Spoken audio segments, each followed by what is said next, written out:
All right. Welcome back, everyone, to another Tour Tuesday event. My name is Lizzie Gray, and I'm a project coordinator for Connected Lynn County. And as always, I will be your host. For today's event, I'm joined by two representatives from this week's tour site, which is Threadbare. Thanks for joining me, Amy and Sam. Would you like to introduce yourselves? We'll start with Amy. Sure. Thanks for having us, Lizzie. My name's Amy Baker, and I own Threadbare Screen Printing. It's a commercial t-shirt printing shop here in Eugene. Awesome. Thanks, Amy. Sam. Yeah, my name is Sam Kesey, employee here at Threadbare.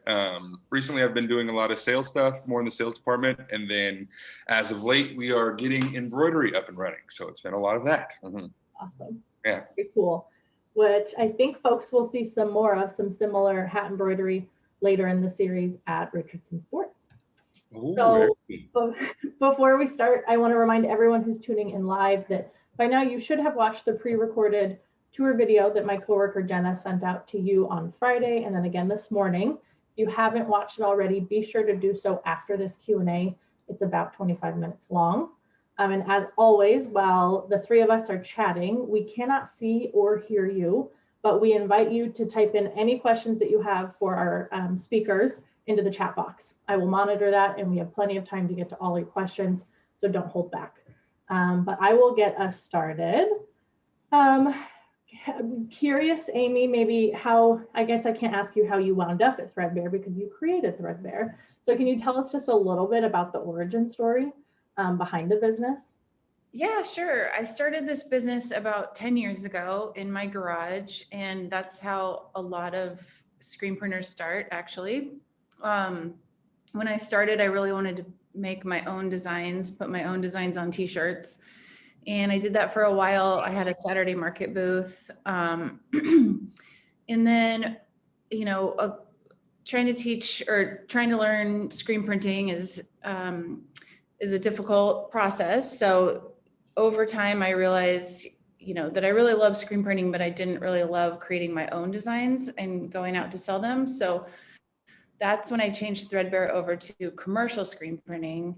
So that just means that we don't come up with the designs. Businesses send us their designs, and we have a minimum of 24. So we print other people's stuff. For example, restaurants, some designers that do make their own streetwear brands or their own brand, schools. So we print for lots of different places here in town. That's awesome. Great. So Sam, how would you say that you wound up at Threadbare? Can you kind of take us through your career path? Yeah, for sure. It was clothing and textile. Kind of the industry has always been something that was interesting to me. For a senior project in high school, I'd worked at a screen printing shop. My freshman year in college, I was enrolled in a fashion program, and it just wasn't necessarily what I wanted to do once I got into it. So I had started a screen printing kind of situation at home. Just again, the garage style. It's a great way to learn the industry for sure. And then kind of through a series of jobs that were more applicable to my schooling, I'd seen that Threadbare was looking for someone to come aboard, and from there, I guess kind of the rest is history. But, yeah. Awesome. So if somebody wanted to work in this industry, they wouldn't necessarily have to go off to community college or to get a 4-year degree that like specializes in screen printing. It's something that you can pretty much teach yourself. I think to an extent, there's definitely things, maybe like more rudimentary skills of the industry that you can teach yourself, but already being here and coming in contact with, I mean, our production manager is I want to say a bachelor in fine arts, be it maybe photography, but I mean, being able to pick people's brains that have gone through schooling is immensely helpful. And it's kind of like, you don't know what you don't know. So you think that you might kind of have it figured out, and then you meet people that really have it figured out, and then you can definitely see kind of the disparity of knowledge there. So it's definitely beneficial to have a background in either a fine art or something that's a little bit more applicable to multiple fields. Mm-hmm. Would you both consider yourself like artsy, creative people? Creative, yes, not always as artsy. Yeah, so I mean, be it building something or something like that, being able to troubleshoot and come up with the best idea for something that would work, but not always artistic, but definitely creative, yeah. Okay. Mm-hmm. I feel the same. I feel like I've always been a creative person and interested in how things get made, but I can't draw, and I can't paint. So some of the things I consider more artsy, I don't have any skills at, but being able to learn about how things are made has always been intriguing to me. Got it. I guess that makes sense too, with like your least favorite part of what you started out doing was creating. Yeah. The commercial move is definitely a smart one. That's great. Can you tell me about some of the positions within the company that might be more art heavy? Yeah, so we have between 5 and 7 employees here. There's the production manager who runs the screen printing shop, and then there's screen printers that do the screen printing, and then there's the graphic design side. So there's a lot of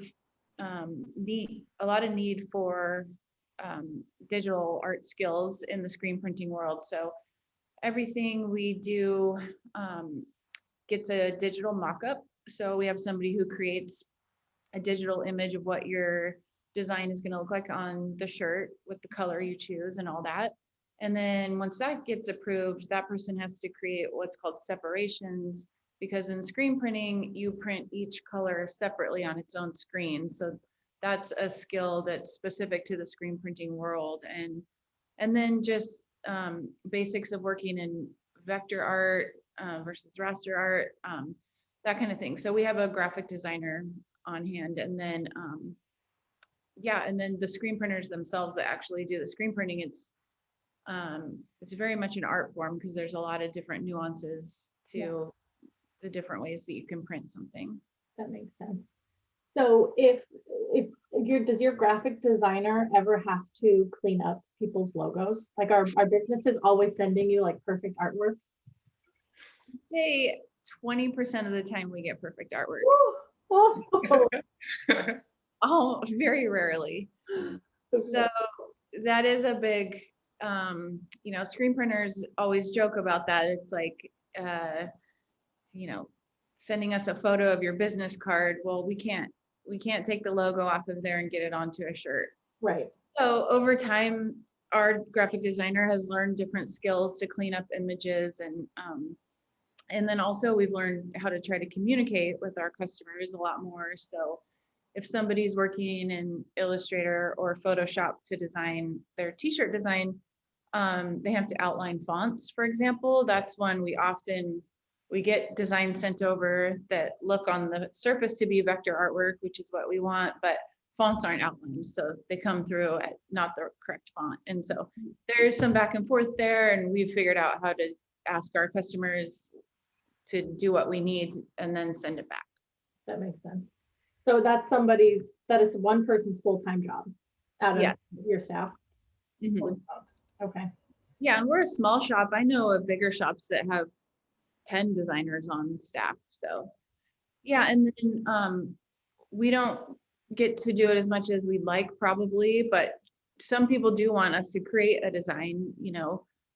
We're not really big enough to do like whole brandings and logos, but we do from time to time get a chance to create a t-shirt design. We just did one for Prince Pucklers not too long ago, where they wanted a fun t-shirt design, and so they have this famous picture of Barack Obama in their store, and so we put that on a t-shirt and did some design around that. So once in a while we get to do something like that, but not as often. Cool. Very cool. So I know in embroidery there's stock fonts, stock logos, and if I wanted like an A on a hat, you could easily choose a font that exists already, so someone isn't creating it. Do you offer that in screen printing?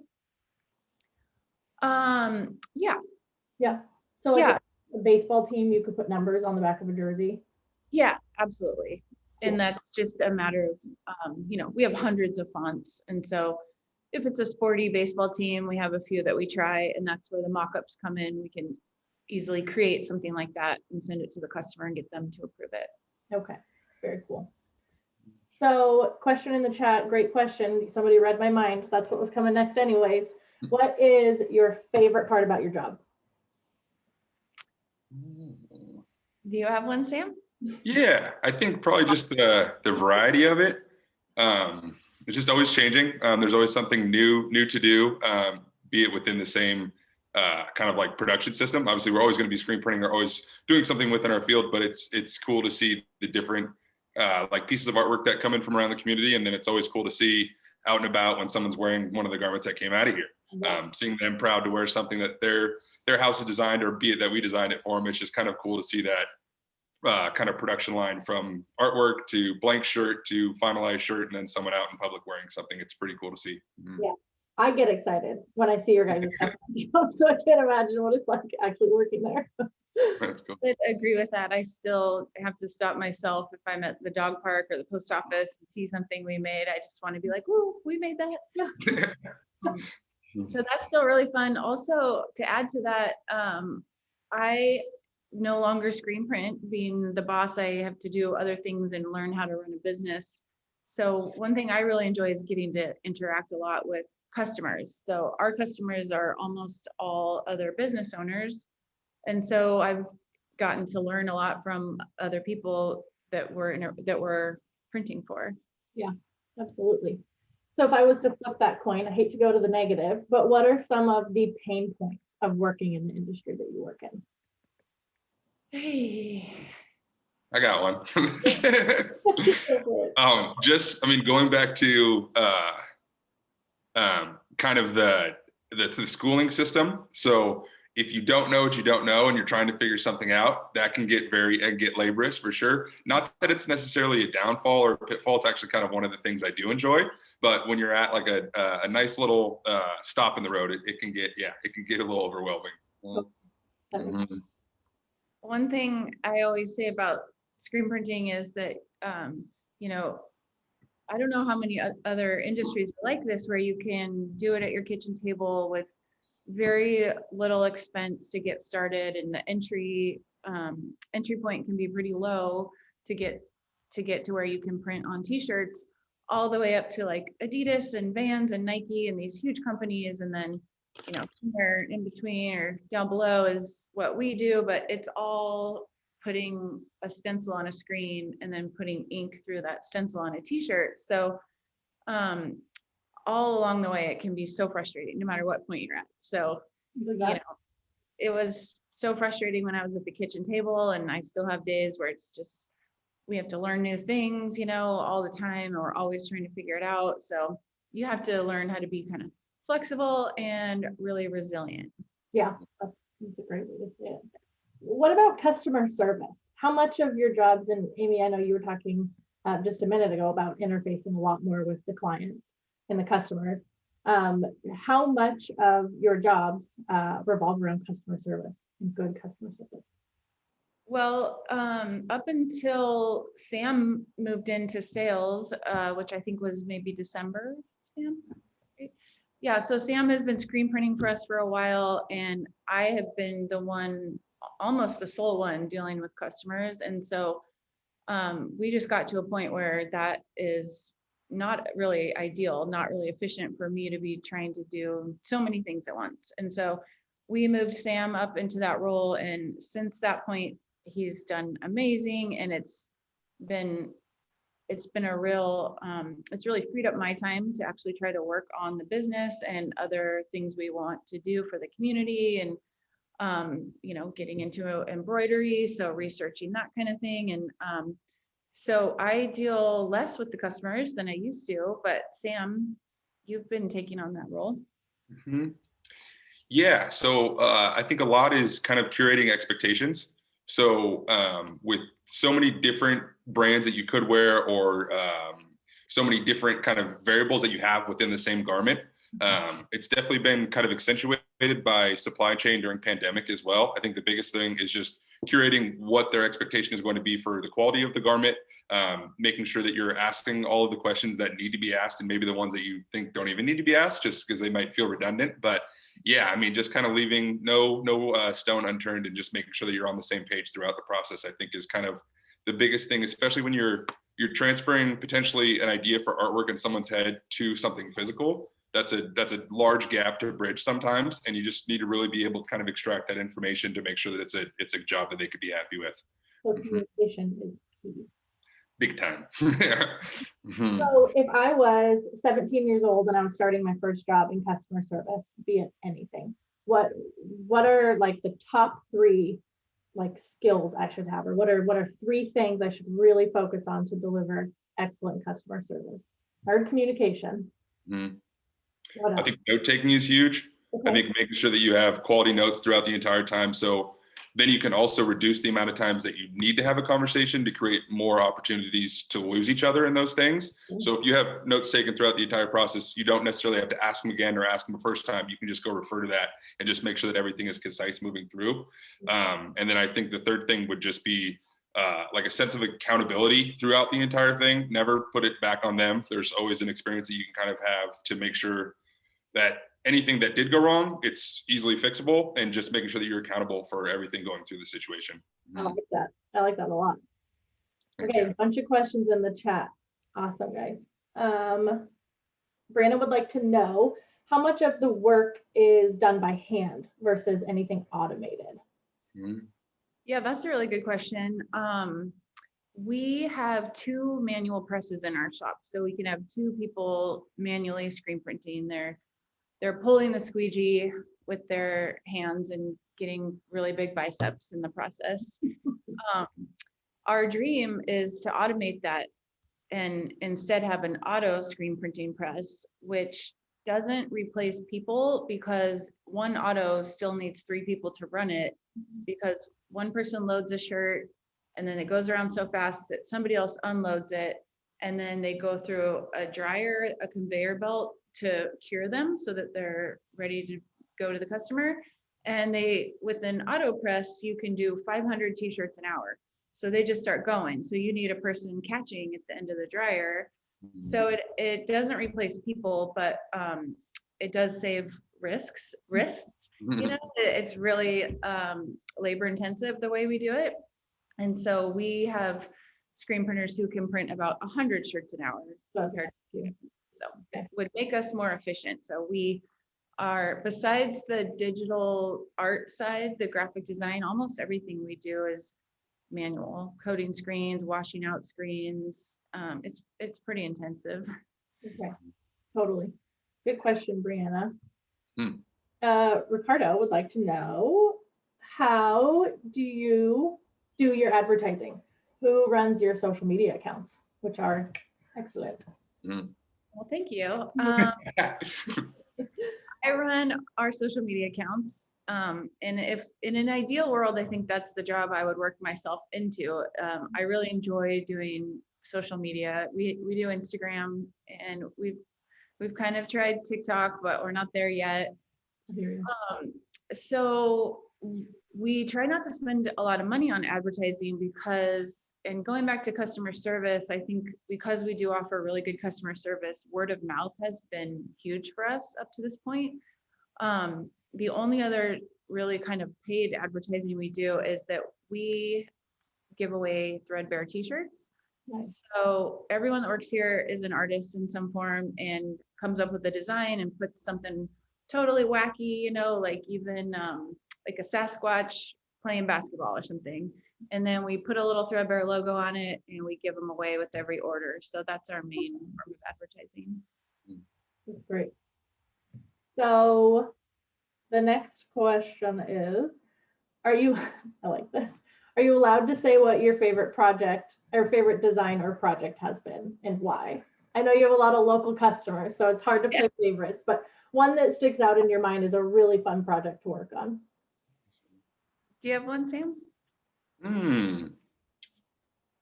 We're allowed to say it. I'm trying to think. Yeah, I think honestly the one that we just did, there was a Teenage Mutant Ninja Turtle design that we just did with a full shell back, and then it had a Teenage Mutant Ninja Turtle font on the left chest. Was pretty dang cool. That's super cool. Yeah, I thought that was pretty fun. Nice. I also really like, and this one's not local, but because we're a women-run screen printing shop, an artist in the Bay Area found us and wanted to work with us, and she does craft booths and makes her own. It's called Bloody Girl Gang, and it's just really feminist and cool. She makes these really neat designs, and so we've worked with her for a while. And then because of her, different places in San Francisco have used us too. So we've got, word has spread down in that area a little bit. So that was a fun project. Yeah, seriously. So Ricardo would like to know, and Ricardo, for those who don't know, he's a frequent flyer on these, but he is a business teacher down in Cottage Grove. And so he broadcasts these to the students and he types in his students' questions. So Ricardo's class would like to know, what made you start this job? Like, what drew you to this job? And maybe I guess I'll say Sam first, since Amy, you created it. Yeah, I think, just kind of reiterating the first part, it's something that I've always been, something that I've always been interested in. And then I love like a tangible process where what you're doing has a direct reflection of what you have done. So, you can sit there with 100 shirts, do the work, and now you have 100 shirts that are done. It's just a complete direct reflection or a direct response as to the work that you've put in. So fitting in that sort of kind of understanding, that's definitely why I like this job. But then just kind of an artistic outlet as well. There's just a lot of pieces of the puzzle where it's always fun to come to work. So, yeah. What is, and I guess I'll just kind of spin off of this, Sam, what is a unique quality about working for Amy? I've been to your shop before. There's a different energy and vibe in your guys' space that I think that your team cultivates. What have you found that's unique about working for Amy? Yeah, she delegates responsibility really well. So like it promotes like a high level of self-efficacy. So everybody has something that they're supposed to be working on within a day-to-day task, but you're also responsible for it. So it's not like, oh, I'm just getting to work on this, or I can always go ask somebody else to get it done or something to that. Everybody just has a pretty detailed responsibility that, I don't know, it's kind of like an empowering feeling. It just gives you kind of just a sense of responsibility that you carry day to day, and someone's relying on you. So it kind of creates a team atmosphere as well. And then you can always kind of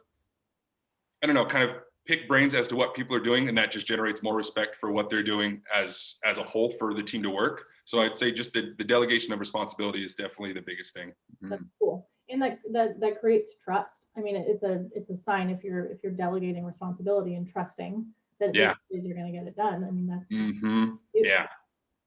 Is that intentional, Amy, or is that just a part of you? I that's such a big compliment. I love that, because I feel like it wouldn't work in just any business or with just any team. Somehow I've been lucky enough to find people who are really trustworthy and really motivated and like care about the business. So many times your employees don't care. They just want to show up and get a paycheck and go home. And I really feel like everyone that works here really cares about what we're doing. Yeah, absolutely. Cool. Brianna would like to know, do you ever get to take creative control of someone's logo? Yeah, like speaking from the sales side, you'll definitely get people that trust like the professional opinion. And you can get that as far across the board as it could go. So you'll have people that say, I just want 40 shirts. If you just want to bell curve the sizes, so just distribute them evenly, and then we'll be cool with that. Or maybe they'll send in like a piece of artwork that's for maybe a left chest or for a back or something, and they won't give specific sizing. They'll just ask for whatever they think fits or whatever might frame. So there's definitely, I would say, like degrees of creative control. And I think as you generate a relationship with someone more and more, they'll also just trust your opinion. So it kind of depends on the relationship with that individual client. It's definitely case by case, but that does happen. Awesome. Yeah. So you all are such a socially responsible company. I'm happy that he's touching on this. How do you deal with the chemicals necessary to prepare the screens and clean them? That's such a good question. We talk about this a lot, actually. At the beginning, we've always wanted to be as sustainable as possible, but we realized we are creating new product. We are using inks and chemicals. We're not taking plastic out of the ocean. Like we are creating new products. And so at the beginning of 2020, we decided to really double down and decide, is it fair for us to call ourselves a sustainable or eco-friendly company? And we came up with a few things, and one is that we're more comfortable with the word sustainably minded, because that keeps in mind that we're just trying at every step of the way to keep the environment in mind with what we do. So we created a sustainability director. That's not her only job, of course, but she's the one who does some research for us on chemicals. And, you know, we're trying to improve processes of disposing things, and, you know, everything from like the toilet paper we buy is recycled to the chemicals we use to clean our lobby, or the cleaners, I mean. So, you know, we're taking small steps. And the idea is just that if we keep in mind that we want to be a sustainable company, then when we're in a position to make big purchases or big decisions, then we'll keep that at the forefront of our decision making. And then as we grow, we'll be doing the best we can. Yeah, absolutely. I feel like too, I've noticed that the blank goods that you guys sell are also like from very like eco-friendly, sustainable places. Yeah, that's another part of it, is trying to research the supply chain, where things are made and how they're made and with what materials, whether organic cotton or not organic cotton, but grown in the USA. Or, you know, we put the blank garments that we believe in the most at the front. When we start talking to a customer, we say like, well, here's the few brands we've cultivated that we think are the best, although we're a business, we'll print anything you want, you know, like if you really want that sweatshop t-shirt, you know, we just want you to kind of know you got some options first. Try to educate folks just a little bit before, they just grab the cheapest option. I think because of that, I'm sure we do, you know, much more of our customers choose brands, and they have more educated choices and pick, you know, when given choices, I think people do want to do the right thing most of the time. I would agree with you. And it's cool too that you guys are such a local, you're so local, and you're in a community that tends to care about you know, sustainability and being like more eco-friendly. Was it ever a concern that you know, buying more expensive products you know, that are more sustainable, that's going to cut into your margin, and that, you know, you might lose customers because of it? Sam knows more about margins than I do. Yeah, that's funny.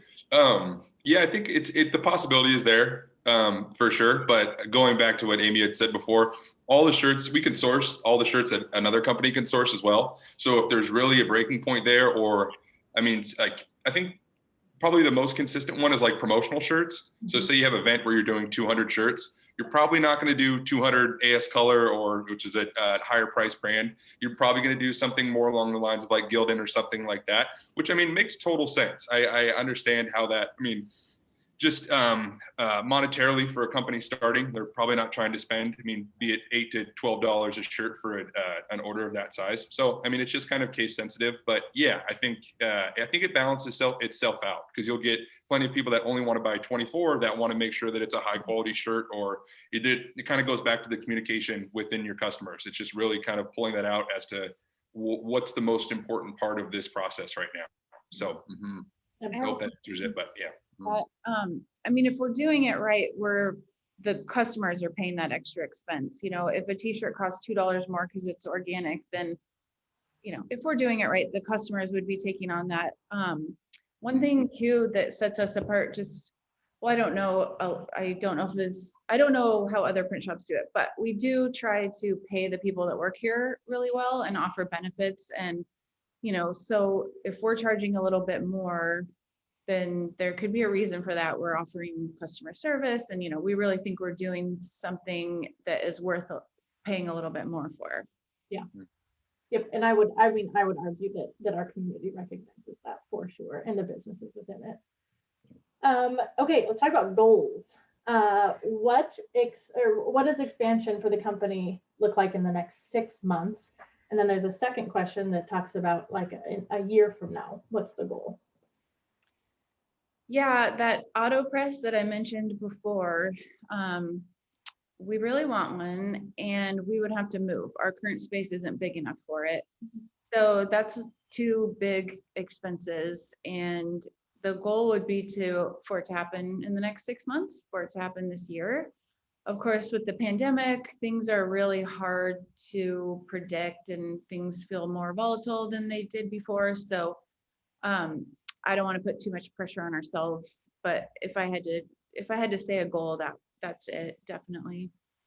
And then also adding new things like embroidery. Yeah, that's a big one for sure. That's great. Question here about masks. How much has your mask production increased? And do you do specialized masks that meet the CDC guidelines? What was the last part of it? Do you do specialized masks that Oh. meet the CDC guidelines? Oh, yes. So masks have been huge, everything. I mean, it probably kept us alive April, May, June. If you guys remember back in March or April, it was really hard to get masks. You couldn't just buy them in every store. And so all the t-shirt suppliers stopped making shirts and started making masks. And some suppliers are making their shirts in LA. And so rather than get things shipped over from Bangladesh and Honduras and other places where t-shirts are made, a few companies just pivoted. And the one day their machines were making jeans and t-shirts, and the next day everyone was making masks. Yeah. So once there was supply again, we were printing a lot of those, and it's fallen off lately because now you can find a mask anywhere. Yeah. But prices have gone way down because now there's so much supply and less demand. But with schools opening up again, we're starting to get a lot more requests again for masks. So we do both, just blank ones, and then we're putting school logos on masks too. So you all did pivot really quickly. I felt like because I get your newsletter, and so I felt like you pivoted really quickly when the pandemic hit and there was a huge shortage of masks. And can you try to explain what that process looked like? Did you guys sit down as a team and say, okay, masks? Or Amy, is that a decision that you made? What did that look like? It looks like me laying on the couch having a panic attack.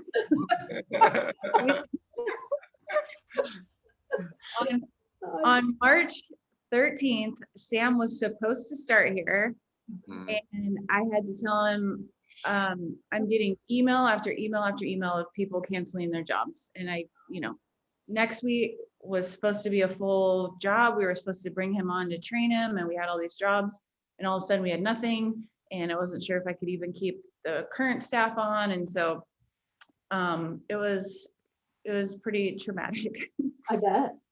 So, but we did pivot. I mean, just like every other screen printing company on the whole country did the mask thing. Well, not everyone, but a lot of them did. And then the other thing we started really quickly was online stores. So contact list, we were able to put fundraising stores up really quickly because of some software that we already owned, and we could build stores for people that wanted to fundraise, and then we could ship out directly to customers. So those were two main things that we had to learn, and it takes a lot of time to learn something new, and it can be very stressful. Especially as like top dog. That's a lot of responsibility on your shoulders. But great, it paid off. So kudos. Well, yeah, and I mean, aside from that too, we're just concerned about staying healthy, and there was constant like, are we going to have to shut down? I feel really lucky because the trade organizations that represent screen printers designated it as an essential service because of the masks, and so we were able to fly under that radar and stay open and stay working legally. And so then it was just a matter of, can we do it socially distanced, and everyone has to wear masks? And we changed a lot of our practices around that. So that segues really nicely into the next question, which is, how has the pandemic affected your live printing service? So what within the shop did you have to change? You mean going to events, the live printing? Is that what you said? That's what the question is, Ricardo. Is that what you mean? I'm assuming so. Both. Yeah, we do a fun thing where we go to events and screen print out in the wild, and it's really fun. And we get hired to do it. And so in 2020, we had set a goal that we were going to get 6 of them, 6 events. We look forward to doing them. They're fun. Well, we got 0. It didn't work. We didn't have any of that, so that was fine.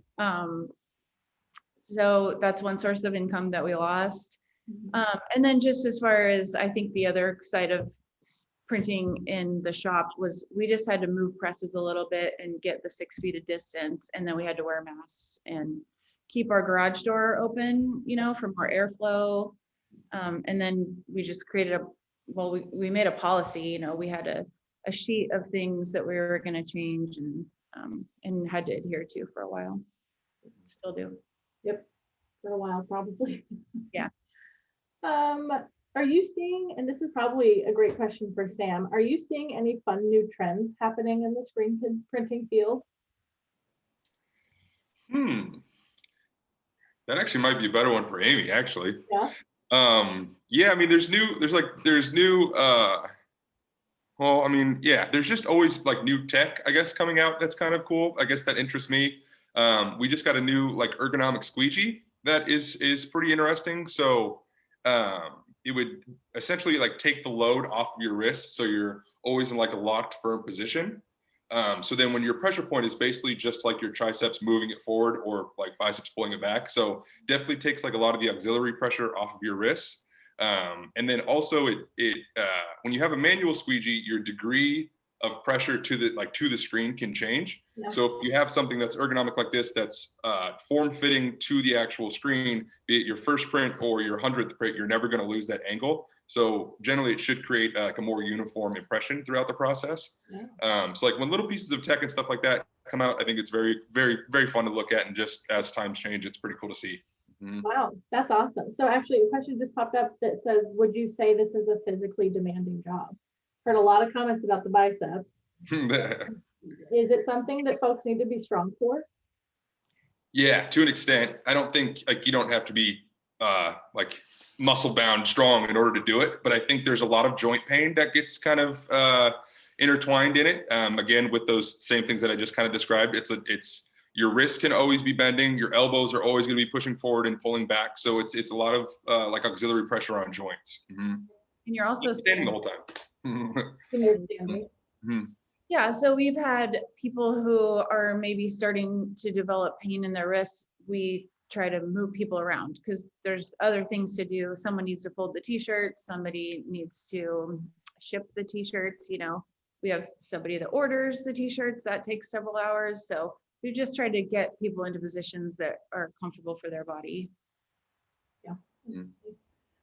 So from a business class, what is your form of business ownership and why did you choose it? Oh, wow.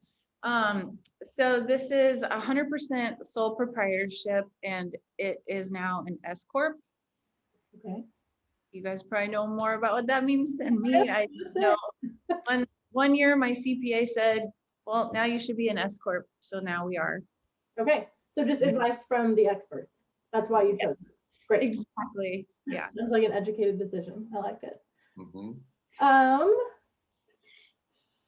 So actually I have a question here that we came up with. So this is Tour Tuesday. Tomorrow is a Working Wednesday, which is a professional skill building webinar. And we're going to talk about time management.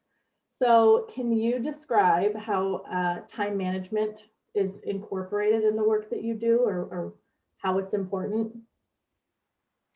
I can speak back more, especially to when I was getting started and, in that entrepreneur space of trying to create a business from something that wasn't there.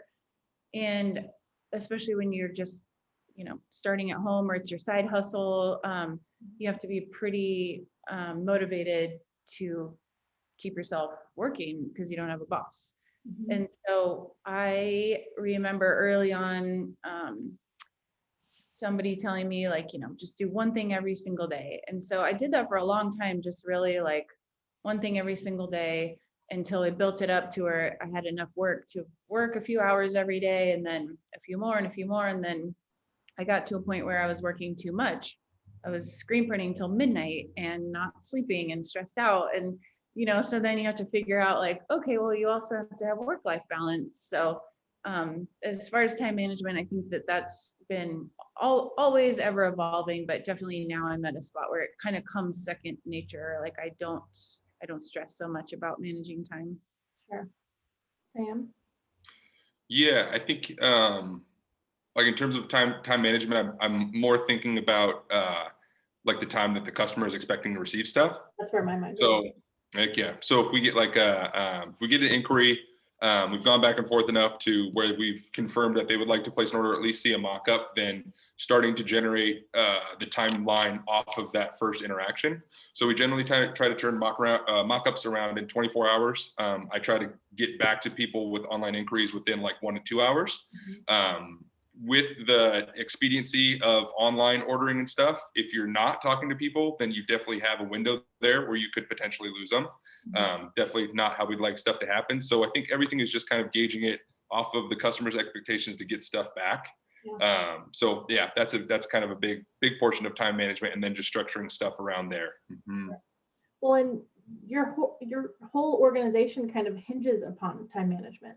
Like you only have so many hours in a week that that your employees are there working. You have to slot your production schedule. Basically, is time management. No. Yeah, I think so for sure. So I think like our production manager, we generally have a whiteboard up in the production room. So we're scheduling what jobs are going to happen that week, and then generally at the start of the day, they're assigned to each screen printer, so everybody's aware as to what they're doing going forward.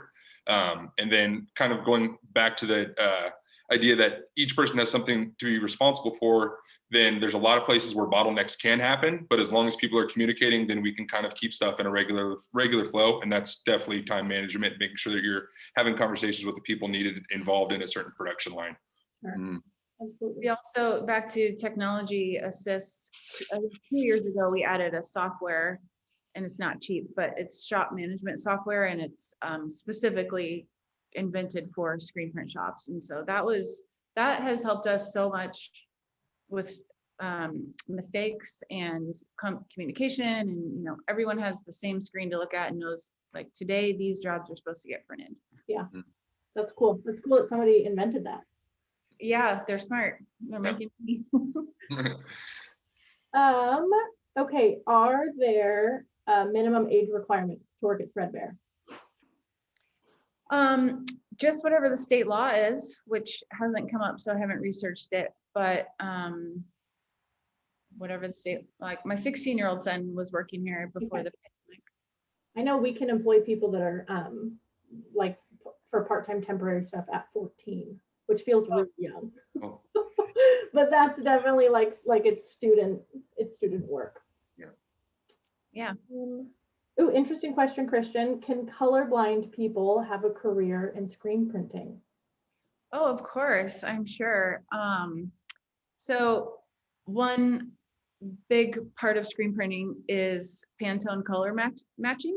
So maybe that would be the one department a person would need an assistant, or would choose not to work in. Sure. But that's in the ink mixing department, and a bigger print shop would have one person dedicated to mixing ink all day long and using the Pantone system.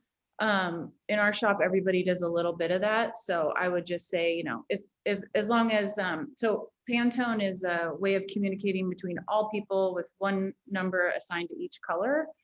And so if, if that part isn't what your strong suit is, somebody else can, and you could still screen print. Nice. Very cool. Amy, did you ever create a business plan? Like, did you sit down and write out a business plan? Oh yeah, definitely. In the beginning, I did it because I felt like you had to, and I did it because I like to write down a plan, like for lots of That's how I operate. However, I wouldn't say that I necessarily used it or followed it until much later, when things like needing a bank loan comes in. Then you need a business plan, and the first business plans I made probably didn't get followed because I really didn't know what I was doing in the beginning. Sure. But once I did and had it, you need 2 years of being in business in order to even apply for a loan at most banks. And so at that point, you know more about what you're doing and what your plan is and your growth plan. And so, yeah, I have used them before. Now I guess you could call it a business plan. Even when COVID hit, I made somewhat of a business plan, so I think they can take all different shapes. But, and Sam, you could probably agree to this, that every Friday we meet as the department heads meet, and we go over goals, and we have a written document that we use so that we check in and make sure we're meeting goals and working and progressing. And so I guess that would be called a business plan. I would say so. Awesome. Okay, last question before we let you go. Have you had any ideas that just flopped? Just totally flopped? And if so, what did you learn? I've had so many ideas flop. Mhm. Any Okay. specific ones? Maybe, it's kind of hard to call them flops, even because you always learn, right? Like, I've tried things and then realized it doesn't work, and now so, like, adding a retail shop was something I've kind of always wanted, to have a retail store where someone can walk in and buy some Eugene style t-shirts and then other stuff. And, we just don't have room for it or time for it. And that's not where we make our money. And it doesn't make sense for us to put money in that direction. So staying focused is what I've learned over the years, is just stick to what we're good at. And I can think of several examples. A few years ago when I was in the garage, I bought a vinyl plotter and a heat press so that you could put names and numbers on the backs of shirts. Well, it was so cumbersome and tedious, and it did not work for us. So I sold that equipment, but then just recently we bought it again because now we have enough staff and space, and so it's like the right time. And I already knew what we were getting into and realized, like, now we can actually take that on. And then I guess the third one would all my ideas that flop. I had wanted for a long time to do a shirt of the month subscription. Where, like, It's a good idea. Yeah, only just last week I told Sam and our department heads, I was like, why would we start a new thing in the middle of this pandemic? Like, let's stick to what we're good at and let's grow this side of it. So maybe I haven't completely written off that idea. Good. But I did research on it instead of just jumping in, and I heard another print shop say, like, hey, this takes a person, and it takes a lot of money to advertise it, and it takes somebody to ship them all, and you got to do it every single month, and then people return it because it's the wrong size. And, like, it just started to sound like we maybe don't have the capacity right this second. But the through line through all of that has just been timing. Yeah. The ideas aren't bad. It's just not the right time. Yeah. Very cool. All right, you two. Thank you so very much for your time today and for letting us into the shop to film that tour. I hope everybody tunes in tomorrow to the time management webinar, and then we're taking spring break off. So do not tune in next week because we won't be here. All right. Thanks for all the great questions. Awesome. Thank you very much. Mhm. Bye, That's everybody. awesome. Thank Yep. you.